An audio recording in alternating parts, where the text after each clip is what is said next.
Thank you, everybody.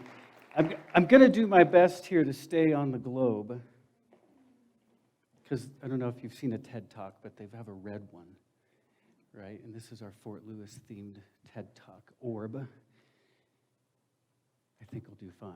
I've got a cheat sheet here, and I'm going to try to keep this quick, because I was told that the audience is generalized, so don't expect an intellectual juggernaut. I was also instructed to keep this short so I could answer more questions. So let me start you off with a story. When I was about 6 years old, my parents took me to the regional airport along the Kansas-Oklahoma border in far, far western plains, that side of those states. And I stopped in Wichita. They used to allow that these days. Nobody was paying attention to me. And then I jumped on another little plane and went to another little town on the Kansas-Oklahoma border on the eastern side. And my grandparents came and fetched me, and I went to stay a few weeks with them.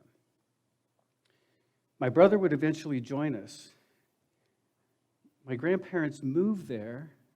This was in the 1970s because my grandfather was a high school administrator and had recently got a job as school superintendent. And his job was to enforce Brown versus the Board of Education in this community. And for those of you who don't recall that, that was the law, or the ruling that made sure that we segregated all the public schools in the United States. And that's how long it took for that to happen in this town, which was literally split down the middle between white people and people of African American descent. And while I liked to play outside, and this was during the summer, when my brother eventually joined us, we were not allowed to play outside because of the political atmosphere at the time. So I played inside. And one day my grandfather came back from the office at 5 o'clock, and I had taken the dining room table and I had put in all of the extra pieces to make it longer, and I had pulled up all the leaves of that dining room table, and I had mapped out my own version of New York City's Manhattan Island. And there was ink all over my hands, there was ink all over my clothes, and right in the middle there was this Central Park, and I erected, to the chagrins of my grandmother, using every bit of Scotch tape in the house, an Empire State Building, this tall. I'm not so sure what my grandparents said to one another after they saw what I had done, but what I had done there was something that I had been doing for quite some time at that young age, and that was that I had been drawing maps and I had been sketching maps.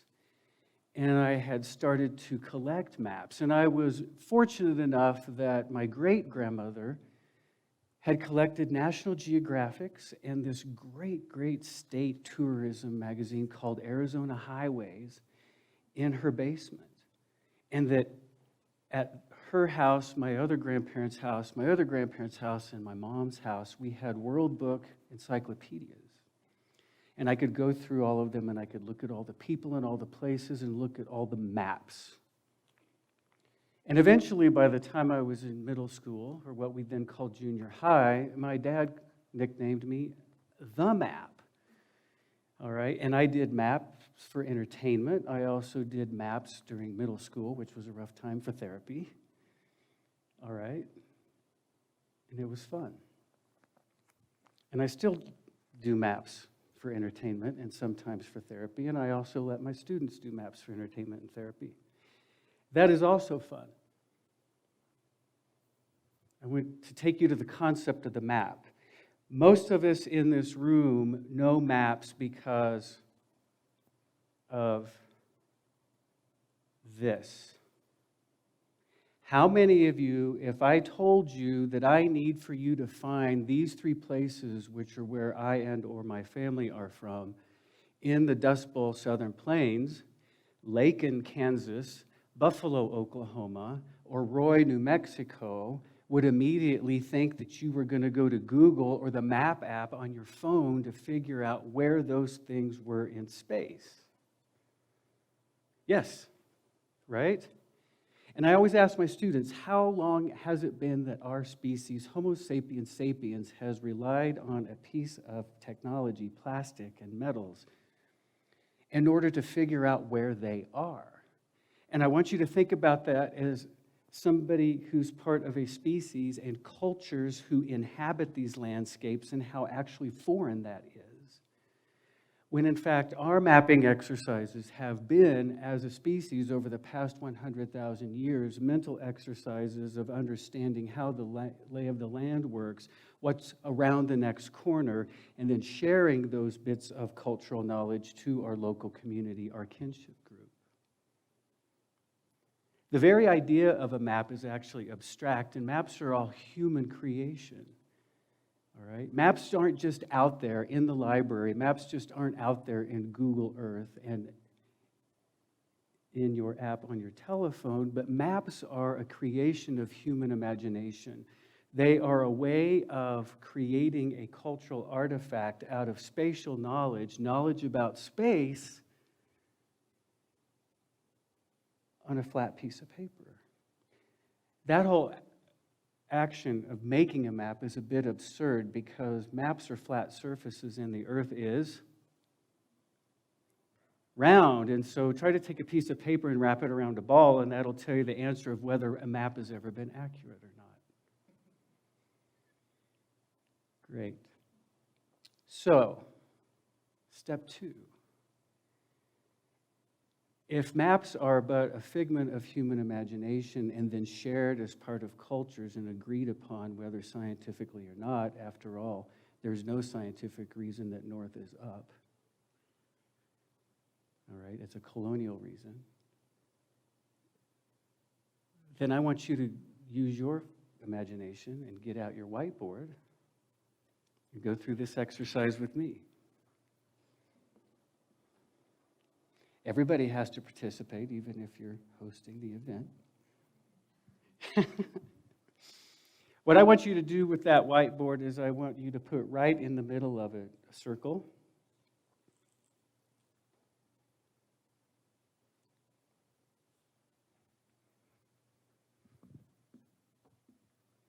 And that circle is symbolic of where you were from. And I want you then to draw a map of where you are from around that circle. And you have 3 minutes. And don't ask me what's supposed to be on the map. I'm trying to make you tap your imagination. What is on that map? 3 minutes or less.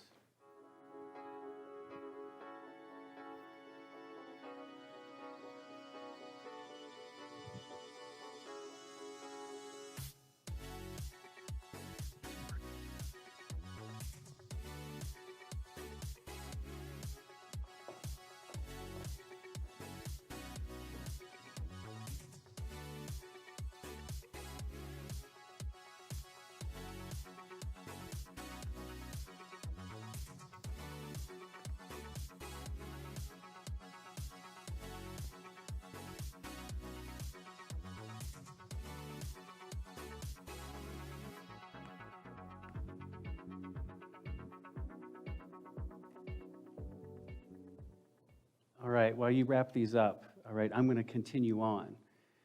All right, I've got an old historical map here of one of the original plat maps of a county that I went to high school in, all right, in far southwestern Kansas. All right, you can see the grid here, which is the township and range system, which allowed for the allotment of land out to settlers.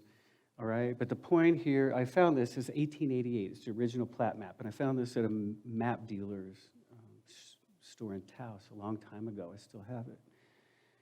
But the point here is that we all live in a map, or in effect, we live on the surface of the world, and we have agreed upon parameters as to how we represent that spatially on pieces of paper, on our computer screens, or on our telephones to one another. We are also all raised on a map, all right? I just had you do a mental geography exercise on what your home place is and what it is like, and ask you to map it out and describe it. And so those are key pieces of map making that were really essential to me understanding how the world worked as a young child, but also when I discovered academic geography as an undergraduate student through graduate school. One of the things that was so great about graduate school and me in maps is that my student job at the University of Kansas was to work at the map library. And I didn't get a thing done. I could get lost. It was about the size of the Center Southwest Studies. We also navigate the earth with these maps, all right? And in the old days, we used to do it with atlases, or we used to do it with maps that we would keep in our back pocket, and we did not rely on those maps that are in your phone that literally tell you how to go about navigating a landscape. All right, there was a point in time that is not too long ago that we navigated the landscape with maps and also by asking people directions to places. And some of you are laughing. I think we should think about this in terms of human adaptation to the landscape and how susceptible perhaps it's making us, but we won't. All right, if we live on a map, that bird's eye satellite view of the landscape, all right, we live on it. We also live in a landscape. And I want to tell you another story. When I went to the University of Kansas, I went as an undergraduate on an art scholarship. And you can see a bit of the connection there. All right, I was like sketching, which very much related to maps. I then wanted to go to the journalism school there because that was an interest of mine. And then for about 3 weeks, I was going to be a dentist. I took organic chemistry for about those 3 weeks and realized that was not the thing I wanted to do. At the same time, I had landed in a class called the Geography of the United States and Canada. And it is that class and that professor, also Pete Shortridge, that landed me here. Because I had no idea that there was a thing called academic geography. And I had no idea that it was an old academic discipline and that it was built on the concept of maps and cartography, but it was equally built on the concept of landscape. And we think of the concept of landscape, all right, that's turning the map the other direction. That is taking a trajectory or a line across the map and giving it the point of view or the perspective of humans. All right, humans do not view the Earth's surface from above. We view the Earth's surface from the landscape point of view because we are bipedal. All right, we have 2 feet. And most of our geographic knowledge and our map-making knowledge is not from satellite images or airplane photography, but early maps were based on what we encountered in the landscape here. All right. This discovery of the concept of landscape compounded with the concepts and understanding of maps was a treasure trove for me as an undergraduate student, and so I ate that geography curriculum alive. I took the geography of Africa. I took maps and mapping. I got an A in that class. Okay. I took colonial Latin America, and I supplemented with the prehistory of Mesoamerica and the Andes. And I took urban planning and architecture, which are very much so aligned with those ideas. When we look at the concept of landscape, all right, we use landscape as an understanding of what that map portrays, all right, but what humans have done on the Earth's surface. Okay. Here you see the biosphere. All right, underneath it, you would see the geosphere or the geologic substructure. All right, moving about it from surface water, underwater to the air is the hydrosphere. And on that surface, you have the anthroposphere, or where people have lived and impacted the surface of the earth. I put a picture here of one of my favorite landscapes from my childhood. This is Sand Creek, which is in far southwestern Kansas, which you can see here. This is not the Midwest, that's desert. All right, as a child, Sand Creek was nicknamed by me, my brothers and sisters, and our neighborhood friends as Candlestick. And we got that name from the board game Clue. And we followed all of the cattle trails, which you can see etched here in this landscape, over and over and over again, to the point that we had etched that in our heads as part of the map of Candlestick, which, as you can imagine, I recreated on paper. Then we played out various scenarios of whether Candlestick was an amusement park or Candlestick was also a town. All right. Candlestick was also home to a lot of cow poop, rattlesnakes, and bull snakes. All right. But these are obstacles to be found in a semi-arid landscape on the far southern plains. So where do we go from here? Part of this talk has been to illustrate how things from a person's life as far back as 4 or 5 or 6 years old can, in some way, shape, or form, show back up again at some juncture in your life and absolutely give it guidance.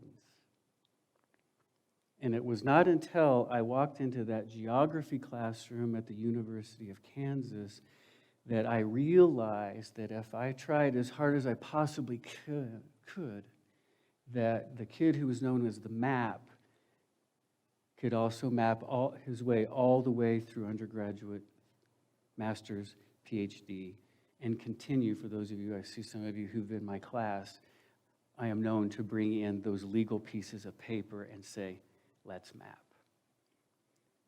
Okay. So with that, I'll stop, and please go map away. Thank you.